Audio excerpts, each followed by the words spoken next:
जोहार मास्टर जी। जोहार जोहार पर्वतिया जी। आप कैसे हैं? हाँ बिल्कुल ठीक है, बिल्कुल ठीक है। और देखिए ना, आज बहुत देर हो गई हम लोगों को आने में यहाँ, है ना। हाँ, जल्दी तो जल्दी अब हम लोग देर नहीं करते हैं। हमारे किसान भाई भी हाजिर हो चुके हैं। हाँ। किसान भाइयों, कृषि दर्शन के आज के अंक में आपका बहुत बहुत स्वागत है। जोहार। तो पर्वतिया जी, आपने कर जे दर्शक ऐसे बेताबी से इंतजार करे लायक होवे कि समाचार देख ले जाए कृषि से जुड़ल है। हाँ, तो किसान भाइयों, देखते हैं कृषि समाचार, देश दुनिया की खेती बाड़ी से जुड़ी तमाम तरह की खबरें।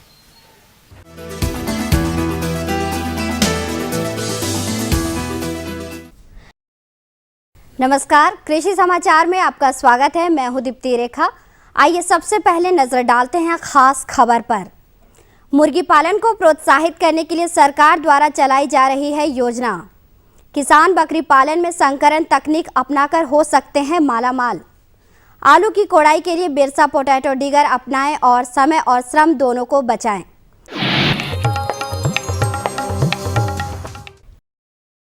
राज्य में मुर्गी पालन व्यवसाय के विकास हेतु पशुपालन विभाग झारखंड द्वारा किसानों को मुर्गी पालन हेतु प्रोत्साहित करने के लिए राष्ट्रीय कृषि विकास योजना के तहत कार्यक्रम चलाई जा रही है, जिससे किसान मुर्गी पालन के द्वारा आर्थिक उन्नति कर सकें। हमारा प्रदेश झारखंड मुर्गी पालन व्यवसाय क्षेत्र में आत्मनिर्भर बने, इसी उद्देश्य को लेकर राष्ट्रीय कृषि योजना के अंतर्गत राज्य पशुपालन विभाग किसानों के लिए कई तरह के कार्यक्रम चला रही है। साथ ही मुर्गी पालन करने के इच्छुक किसानों को सुविधाएं भी प्रदान की जा रही है। योजना के अंतर्गत किसान मुर्गी पालन संबंधी प्रशिक्षण से लेकर उसके देखभाल, रखरखाव और तैयार मुर्गियों के मार्केटिंग संबंधी सभी जानकारी एवं सुविधाएं प्राप्त कर लाभान्वित हो सकते हैं।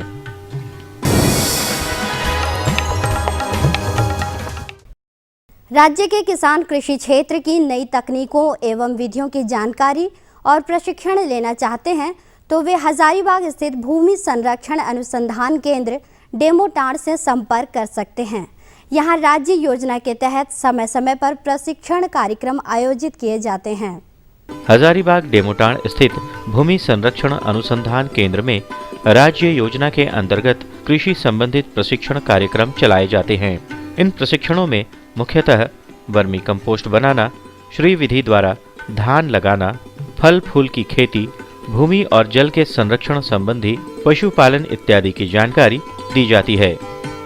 प्रशिक्षण प्राप्त करने वाले किसानों के रहने खाने की सुविधा एवं आने जाने का किराया भी योजना के तहत दिया जाता है, ताकि किसानों को प्रशिक्षण लेने में कोई असुविधा न हो। संस्था में भूमि संरक्षण अनुसंधान केंद्र डेमोटांड में राज्य योजना के तहत हम लोग प्रशिक्षण 5 दिवसीय प्रशिक्षण कराते हैं, जिसमें अभी हमारे देवघर जिला से, गिरिडीह जिला से, कुछ हजारीबाग से और एक गोड्डा से किसान आए हैं। ये 5 दिवसीय प्रशिक्षण है, जिसमें आवासीय सुविधा है, रहने की, खाने की, प्लस यात्रा अनुदान, आने जाने का भाड़ा दिया जाता है।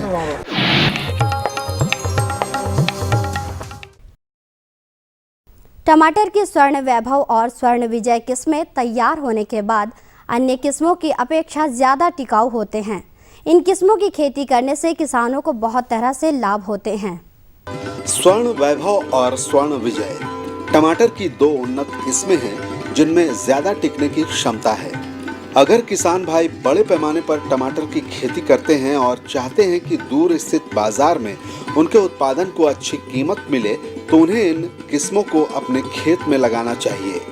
स्वर्ण वैभव और स्वर्ण विजय किस्में जल्दी खराब नहीं होती और उनमें टिकाऊपन अधिक होता है, जो परिवहन के लिए आवश्यक है। अगर दूर दराज भेजना चाहे तो किसान भाई स्वर्ण वैभव किस्म का प्रयोग कर सकते हैं। इनके अलावे में स्वर्ण विजय का भी प्रयोग किया जा सकता है संकर किस्म के रूप में। इन किस्मों को लगाने के लिए किसान भाई सितंबर से लेकर के दिसंबर तक कभी भी रोपाई कर सकते हैं। इससे इनको अच्छी उपज मिलेगी।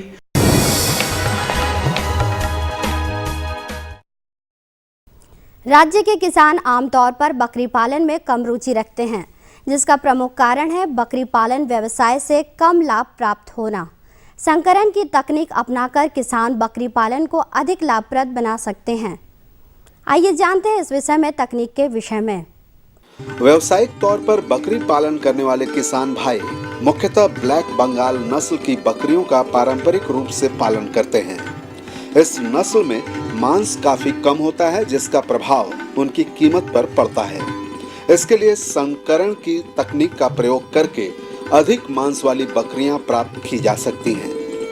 किसान भाई अपनी स्थानीय नस्ल की ब्लैक बंगाल बकरी को अगर विट्ठल या जमुनापारी नस्ल के बकरे से क्रॉस कराते हैं तो इससे जो छौने प्राप्त होंगे वो जल्दी तैयार होंगे और उनमें स्थानीय नस्ल से ज्यादा मांस की प्राप्ति होगी और इस तरह उन्हें अच्छी कीमत भी मिलेगी।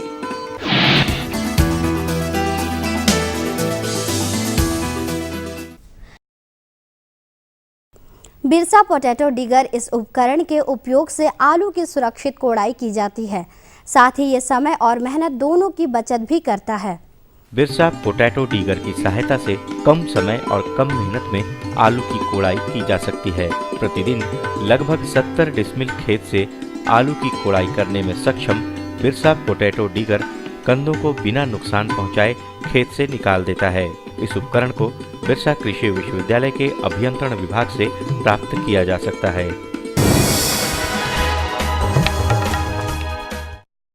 और अब मंडी भाव में आइए नजर डालते हैं अनाजों के भाव पर। वर्तमान समय में राज्य की मंडियां अनाजों के भावों को लेकर थोड़ी तेज रही। बाजार समीक्षकों के अनुसार ये तेजी आगे भी बरकरार रहेगी। वहीं सब्जियों के भाव में पहले की अपेक्षा नरमी का रुख है। आइए एक नजर डालते हैं कुछ प्रमुख खाद्यान्नों के भावों पर।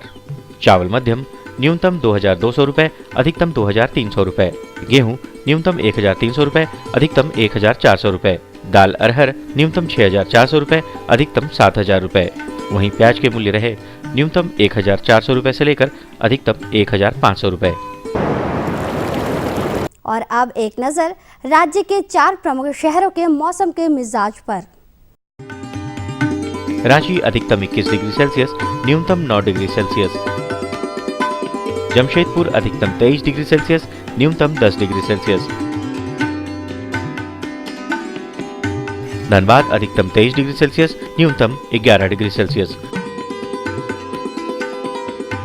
तथा हजारीबाग का तापमान अधिकतम 22 डिग्री सेल्सियस तथा न्यूनतम 9 डिग्री सेल्सियस रहा। कृषि समाचार में आज इतना ही। अगले दिन अगले अंक में फिर मुलाकात होगी कुछ ताज़ा तरीन खबरों के साथ। तब तक के लिए दीजिए इजाजत। नमस्कार, जोहार।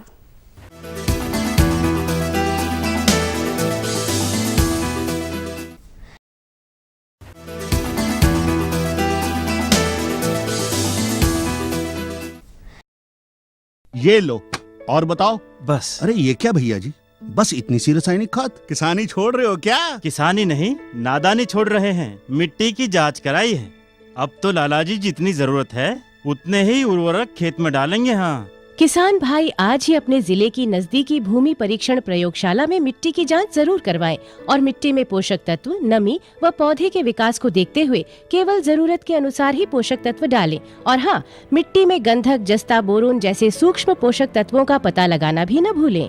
उर्वरक और जैविक खाद के सही उपयोग से भूमि का उपजाऊपन बनाए रखें, उत्पादकता बढ़ाएं, खर्चा घटाएं और बहुमूल्य विदेशी मुद्रा बचाने में भी सहयोग दें। और हाँ, धीमी गति से नाइट्रोजन उपलब्ध कराने वाले उर्वरकों जैसे नीम लेपित यूरिया को प्राथमिकता दें और यूरिया का पत्तों पर छिड़काव करें। अरे वाह, तू तो सचमुच समझदार हो गया रे। अधिक जानकारी के लिए संपर्क करें जिला कृषि अधिकारी या किसान कॉल सेंटर।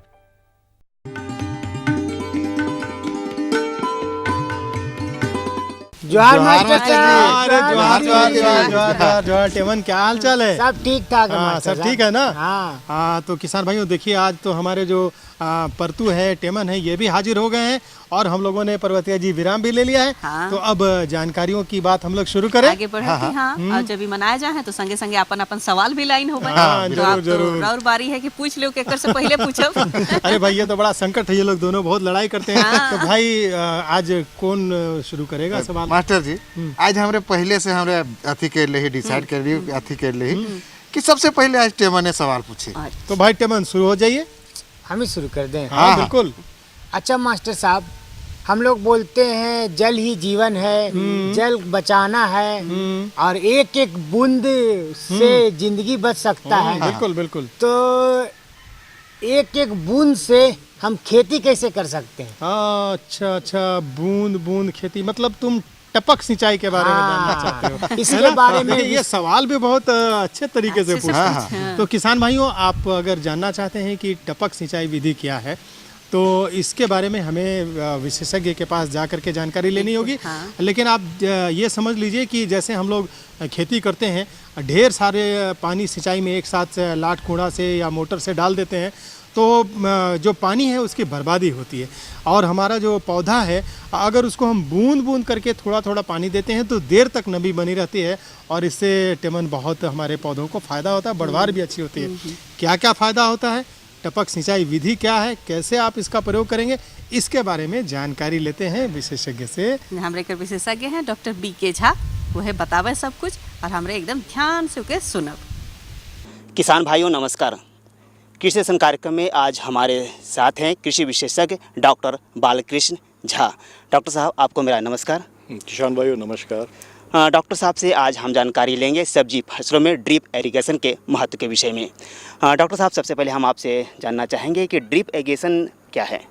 किसान भाइयों, जैसा कि आपने सुना ड्रिप इरिगेशन, जिसको हम सब सूक्ष्म सिंचाई विधि भी कहते हैं या हम इसको टपकन विधि की सिंचाई भी कहते हैं, यह एक ऐसी सिंचाई की प्रणाली है जो हमारी परंपरागत ढंग से जो हम सब सिंचाई करते आ रहे हैं, चाहे नालियाँ बना के चाहे क्यारी बना के, तो उसमें हमारी पानी की खपत ज़्यादा होती है। और इसमें हमारी जो है, चूँकि हम इसको पाइपलाइन की विधि से, एक सोर्स होता है जहाँ से हम सब पानी को लिफ्ट करते हैं और हम अपने पाइपलाइन के माध्यम से पौधों तक इस पानी को पहुंचाते हैं, जिसमें कि हमारी पानी की जो उपयोगिता है वो करीब 90 से 95% तक हमारी रहती है ड्रिप इरिगेशन में। और इस तरह से हम जब ड्रिप इरिगेशन के लिए जाते हैं तो यह हमारे लिए ज़्यादा फ़ायदेमंद होता है। तो किसान भाइयों, आपने जाना ड्रिप इरिगेशन, जो एक आम बोलचाल की भाषा में टपकन विधि के नाम से जानते हैं, और ये सिंचाई की एक विशेष तकनीक है। डॉक्टर साहब, हम जानना चाहेंगे आपसे कि ड्रिप इरिगेशन के मुख्यतः क्या फ़ायदे देखने को मिलते हैं। किसान भाइयों, जैसा कि हम लोग सब चर्चा कर रहे हैं ड्रिप इरिगेशन के फ़ायदे के बारे में, तो ड्रिप इरिगेशन आप सब्जियों की जो खासकर खेती करते हैं, तो इसमें सब्जियों की खेती में आपको हल्की सिंचाई जो है वो आपको सप्ताह में करना होता है। तो इस तरीके से हम देखेंगे कि सब्जियों की खेती, किसान भाई, आपको पानी की जो है वो ज़रूरत ज़्यादा पड़ती है और पानी की लागत भी ज़्यादा पड़ती है। तो ऐसे में जब आप सब्जियों में जब आप ड्रिप की एक बार जब आप अपने खेतों में लगा लेंगे तो ये आपके वर्षों तक चलता है, उसकी रखरखाव करनी पड़ती है। और इस तरह से आप देखेंगे, जैसे आप ड्रिप से दे रहे हैं तो आपकी जो खास करके जैसे कि आपकी जो बरसात का पानी आता है, उससे जो आपकी जो कुएं हैं या जो आपकी तालाब है, जो भी आपकी जो जल का स्रोत है वो रिचार्ज हो जाता है। उसके बाद आप उसके पानी कम, जो आप ड्रिप में आप इस्तेमाल करते हैं तो कम मात्रा में आपको पानी की आवश्यकता होती है। तो इस तरीके से आप रबी के मौसम में भी सब्जियों की खेती बढ़िया कर लेंगे। और साथ में जो आपकी जल स्रोत में जो पानी बचे हुए हैं रिचार्ज होने से, चूँकि पानी की लागत, पानी की जो है आपकी कम लगी है, तो ऐसे में क्या होता है कि आप गर्मियों के मौसम में भी आप सब्जियों की सफल खेती उस उपलब्ध पानी से कर सकते हैं। अन्यथा क्या है कि जब आप ड्रिप में नहीं जाते हैं तो आपके पास गर्मी के मौसम के लिए जब हम आप सब्जियों के लिए जाते हैं तो आप नहीं कर पाते हैं। तो इस तरह से आप देखेंगे जब आप ड्रिप इरिगेशन जो टपकन विधि की सिंचाई अपनाएंगे तो उसमें सबसे बड़ा फ़ायदा क्या होता है कि आपको जो है पानी की जो है मात्रा कम लगने से क्या होता है कि आपकी पानी की बचत होती है। दूसरी चीज़ क्या है किसान भाइयों, आप जब ड्रिप का इस्तेमाल करते हैं तो आपकी जो है पौधे को जितनी पानी की आवश्यकता होती है, हम उतने ही पानी हम मशीन के द्वारा पौधे को उपलब्ध कराते हैं। क्योंकि हम किसान भाइयों, अगर आप अधिक पानी देते हैं पौधों को तो भी उपज कम होगी, और कम पानी देते हैं तो भी उपज कम होगी। तो संतुलित मात्रा का पानी का उपयोग हम जब करते हैं तो ये ड्रिप माध्यम से हमारा अधिक, हमें साथ में पैदावार भी अधिक मिलती है। जो हम परंपरागत विधि से जो हम सिंचाई करते हैं तो उसके माध्यम से सब्जियों में अगर आप ड्रिप के लिए जाते हैं तो आपको जो है उपज भी ज़्यादा मिलती है। और साथ में किसान भाइयों, सबसे बड़ा फ़ायदा ये होता है कि चूँकि हम ड्रिप में पानी सिर्फ अपने फसलों को ही देते हैं, पौधों के जड़ों के पास, तो उससे किसान भाई आपको यह फ़ायदा मिलेगा कि जो खरपतवार खेतों में आते हैं तो उसकी जो है आपकी जो है वो उसको पौधा, उस खरपतवार को पानी नहीं मिलेगा, तो जिससे क्या उसकी बर्बाद नहीं होती है। साथ में जब आपके खरपतवार नहीं आते हैं तो उस केस में आपका क्या होता है किसान भाइयों कि उसमें क्या है कि आपको कोई भी तरह की जो बीमारियां और कीट का जो उसमें होस्ट पैंट कहते हैं तो वो आपके नहीं आते हैं, तो इसकी वजह से आपकी बीमारियां और साथ में जो है आपका जो कीड़ों का प्रभाव भी कम होता है।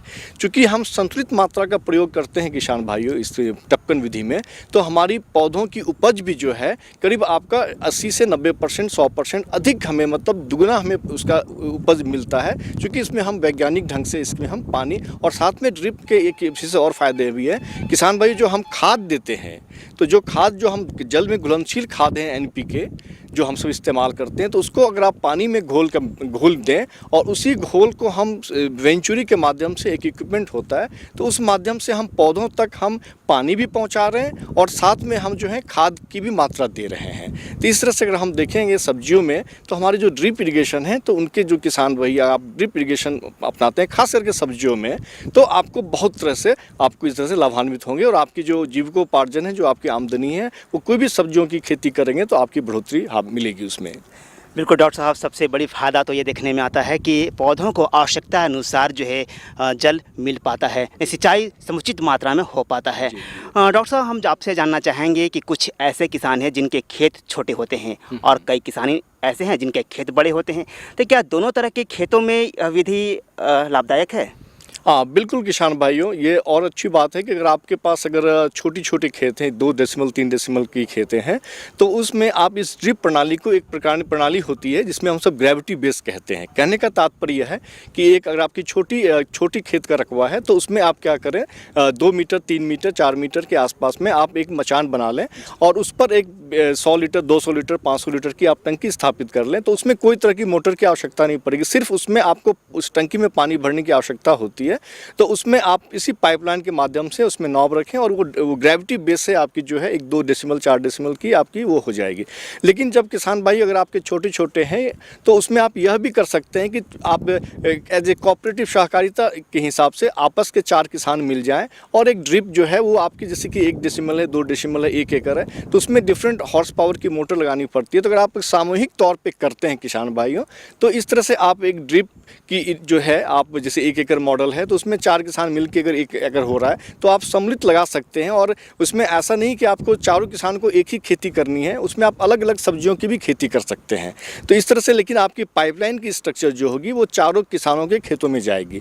तो यह एक सामूहिक तौर पर आप प्रयास कर सकते हैं। और जिनके बड़े खेत हैं तो उनके लिए तो और सुविधाजनक है कि आप उसमें जैसे कि डिफरेंट 1 एकड़ मॉडल 2 एकड़ मॉडल इस तरह की आपकी उसकी पूरी पाइपलाइन की सिस्टम आती है, वह आप हमारे यहाँ से भी केंद्र से भी आप उसकी इन्फॉर्मेशन आप हमारे यहाँ ले सकते हैं। तो इस तरह से आप विभिन्न तरह के सब्जियों, खास किसान भाई जो झारखंड में हम सब उगाते हैं, जैसे वो टमाटर हो या बैगन हो या फूलगोभी हो, पत्ता गोभी हो, मिर्च हो, तो इन सभी तरह के पौधे जो कि हम अगर समानांतर तौर पे करें जिसकी कि आप 60 गुने 45 सेंटीमीटर 30 गुने 30 सेंटीमीटर, मतलब कहने का मतलब है जो आप पौधे से पौधे की दूरी अगर आप जो रखते हैं 20 centimetre 30 centimetre 40 centimetre 45 centimetre 75 centimetre, तो इस तरह के हमारे ड्रिप में पाइप्स आते हैं जिसकी छिद्र बनी रहती है जो ड्रिपर हम कहते हैं, वो इस तरह के दूरियों पे। तो आप जो भी फसलें लेते हैं तो उस तरह से इसमें क्या होती है हमारी जो ड्रिप जो पानी इमिट होता है तो वो क्या होता है करीब 20 से 40 सेंटीमीटर का पानी को कवर करता है।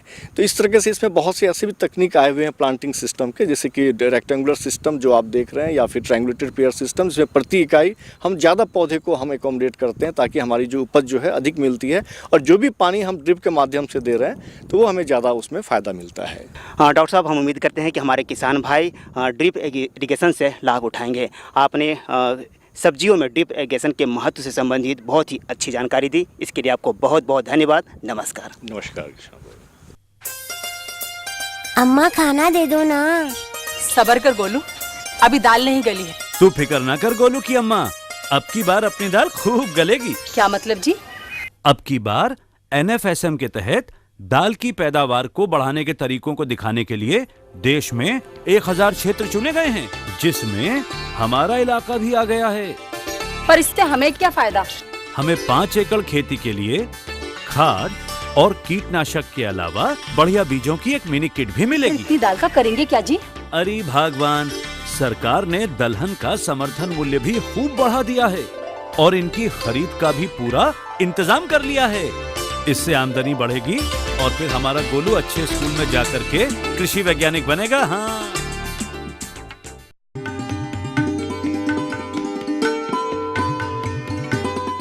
अरे वाह मास्टर साहब, ये तो बहुत फायदा। और जैसे हम लोग मतलब कीटनाशक दवा ऐसे छींट देते हैं, ये तो बहुत अच्छा विधि है कि हम लोग उसी में डाल दे और टपक सिंचाई के द्वारा एकदम पौधे का जड़ तक सब पहुंच जाता है। जो जड़ में लगने वाली बीमारियां हैं उनका उपचार भी इस विधि से हो जाता है। तो परतु अब आपके बारे में हम लोग क्या सोचे? सोचे क्या बात है मास्टर साहब, परतु मतलब परेशानी तो हमारे जगह भरले रहेला। अरे भाई, खेती बाड़ी से जुड़ी चीज़ों को परेशानी नहीं कहते हैं, है ना। ये तो जानकारियों की बात है। आप जो जानकारी लेना चाहते हैं बस वह बिल्कुल बात सही बोला थी। और हम जानकारी लेवे चाहती सब्जी में जे रोग लागेला ओकर नियंत्रण और प्रबंधन कैसे करल जाए ओकर बारे में। और भाई देखिए, हम लोग तो हमेशा अपने किसान भाइयों को इसके बारे में बताते ही रहते हैं, लेकिन ये जो मौसम है इस समय सब्जियों में जो कीट लगते हैं उनका प्रबंधन करने के लिए जरूर जानकारी तो बिल्कुल चाहिए ही। और खास करके मास्टर साहब, इस सब्जी में जैविक रोग जे लागेला ओकर नियंत्रण प्रबंधन। बिल्कुल यही सही सवाल हो गया। तो चलिए किसान भाइयों, जैविक रोग जो होते हैं हमारी जैसे सब्जियों में जो लग जाते हैं उनका नियंत्रण आप कैसे करेंगे, कैसे उनसे छुटकारा पा सकेंगे, इसके लिए आपको क्या क्या करना चाहिए, इसके बारे में हम जानकारी हासिल करते हैं हमारे विशेषज्ञ इसके मौर्य से। किसान भाइयों, सब्जियों में जैविक विधि द्वारा रोग प्रबंधन कैसे करें, इस विषय में जानकारी देने के लिए आज हमारे साथ हैं डॉक्टर सुदर्शन मौर्य, जो ICAR पलांडू में वैज्ञानिक के पद पर कार्यरत हैं। डॉक्टर साहब, आपका हमारे कार्यक्रम में स्वागत है। नमस्कार किसान भाइयों। सबसे पहले आप हमारे किसान भाइयों को बताएं कि जैविक विधि से क्या फ़ायदा है सब्जियों की खेती में, और यह विधि क्या है? बहुत ही अच्छा सवाल किया आपने। देखिए, जैविक विधि एक तरह से आप कह सकते हैं कि ये ऑर्गेनिक विधि है। ऑर्गेनिक विधि का मतलब इसमें किसी भी तरह का रसायनों का उपयोग नहीं किया जाता है। रोग नियंत्रण के लिए जो भी तकनीकी अपनाई जाती है उसमें जैविक तरीका ही होता है, अर्थात इसमें कोई भी रसायन का इस्तेमाल नहीं किया जाएगा। जो भी इस्तेमाल किया जाएगा माइक्रोब्स, जिसके सूक्ष्म जीव होंगे जो कि लाभदायक होते हैं, उनका इस्तेमाल किया जाएगा, या बहुत सारे आयुर्वेदिक पौधे जो होते हैं उनका इस्तेमाल हम लोग रोग नियंत्रण में भी किया करते हैं, जैसे नीम है, करंज है, महुआ है, स्पोगान है। इस तरह से बहुत तरह की जो पौधे उपलब्ध हैं जिसका इस्तेमाल जो किसान भाई ऑर्गेनिक विधि में कर सकते हैं। जी डॉक्टर, आपने जो ये विधि बताई है तो चूँकि हम लोग के लिए बहुत फायदेमंद होगा, क्योंकि रासायनिक खाद उर्वरकों या कीटनाशी का प्रयोग करने से हमारे स्वास्थ्य पर भी कुप्रभाव पड़ता है।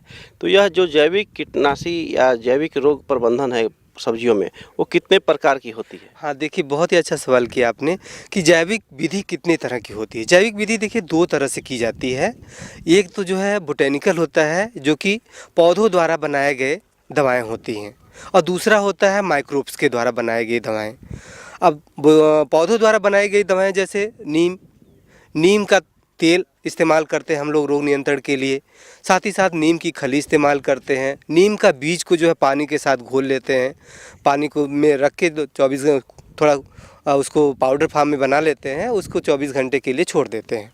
फिर अगले दिन उसको छान कर उसका जो है कहना उसके पानी का इस्तेमाल हम रोग नियंत्रण में करते हैं। साथ ही साथ गोमूत्र, जो कि पशुओं द्वारा जो गोमूत्र छोड़ा जाता है उनको जो है इकट्ठा करके उसमें लहसुन है, तंबाकू की पत्तियां हैं, चूना है आदि मिलाकर दवाएं तैयार की जाती हैं। फिर उसको जो है रोग नियंत्रण में इस्तेमाल किया जाता है। इसके बाद दूसरा हमने बताया सूक्ष्मजीवी, जो कि लाभदायक माइक्रोब्स होते हैं जिनका इस्तेमाल रोग नियंत्रण में किया जाता है। जैसे कुछ नाम हम बताते हैं, ट्राइकोडर्मा है, सीडोमोनास है, बैसिलस है। ये सब जो है बहुत ही प्रचलित जैविक रसायन है जिनका इस्तेमाल जो है खेती में रोग नियंत्रण के लिए किया जाता है। दूसरा, आपने जो ये जैविक विधि से रोग नियंत्रण बताया, ये किन किन सब्जियों की किन किन बीमारियों में उपयोग में लाया जा सकता है?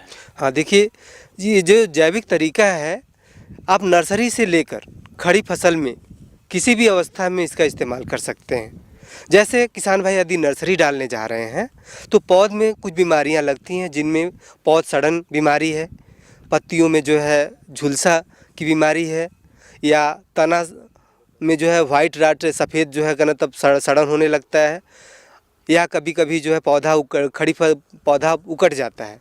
तो इनके लिए जो है जैव रसायनों का इस्तेमाल बहुत ही सफलतापूर्वक किया जा सकता है। जैसे ट्राइकोडर्मा है। ट्राइकोडर्मा को एक जैव कीटनाशी है, इसका इस्तेमाल करना है आपको। तो इसके लिए साधारण सा तरीका है, जहाँ पे आप पौध डालने जा रहे हैं उसमें फार्म यार्ड मैन्योर FYM जो गोबर की सड़ी हुई खाद है उसके साथ ट्राइकोडर्मा ले लीजिए और लगभग 10 से 15 ग्राम पर केजी गोबर की खाद के साथ मिला लीजिए और जहाँ पे आप नर्सरी डालने जा रहे हैं उस पर फैला दीजिए। फैलाने के बाद उसको अच्छे से जो है कुदाल से मिट्टी में मिला लीजिए। तत्पश्चात बीज को जो है उसमें लगाएं, जिससे कि जो अंकुरण होगा वो स्वस्थ होगा और उसमें तना सड़न उकठा आदि बीमारियां नहीं आएंगी। लेकिन यदि मान लीजिए पौधा आपका अच्छा हुआ, इसके बाद आप खेत में उसको लगाने जा रहे हैं तो उस समय भी ट्राइकोडर्मा का इस्तेमाल कर सकते हैं। ट्राइकोडर्मा जो है पाउडर फॉर्म में मिलता है, इवन जो है ग्रेन बेस्ड भी होता है ट्राइकोडर्मा, जिसको कि जो है हमारे रिसर्च सेंटर से भी बनाया जाता है, किसान भाई प्राप्त कर सकते हैं यहाँ से भी।